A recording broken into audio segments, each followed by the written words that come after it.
মহিলাটা যখন নবীজির সামনে এসে দাঁড়াইছেন, মহিলাকে পয়গম্বর ডাক দিয়া বলতেছেন, রে মহিলা, তোমার চাইতে আমার আল্লাহর দয়া বেশি। জোরে কোন সুবহানাল্লাহ। নবীজি ডাক দিয়া বলতেছেন, রে মহিলা, শোনো শোনো শোনো, এই মুহূর্তের মধ্যে তোমার সন্তান যদি মারা যায়, এ মহিলা, তুমি কি তোমার সন্তানকে আর কোলের মধ্যে রাখবা নাকি? বলে, না না না, আমার কোলের মধ্যে তো রাখবো না।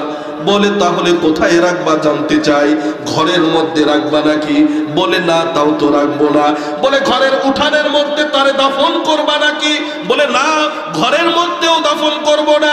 ওই যে দূরে বাঁশবাগান আমার কবরস্থান, ওই কবরস্থানের মধ্যে আমার সন্তানকে দাফন করব। আল্লাহর পয়গম্বর ডাক দিয়া বলেন, রে সন্তান, তুমি তোমার সন্তানকে মুহাব্বত আর ভালোবাসা দেখাও ততক্ষণ যতক্ষণ তোমার সন্তান এই জমিনের মধ্যে জীবিত। যখন তোমার সন্তান মারা যায়, এরপরে তার প্রতি আর মুহাব্বত আর ভালোবাসা তোমার থাকে না। আল্লাহর পয়গম্বর ডাক দিয়া বলেন, এ মহিলা, তুমি তোমার সন্তানকে ততটুকু সময় মুহাব্বত করো যতটুকু আল্লাহ পাক তার ভেতরে নিঃশ্বাসের আপ-ডাউন রাখছেন। যখন তাকে দুনিয়ার জমিন থেকে বিদায় করে দেয়,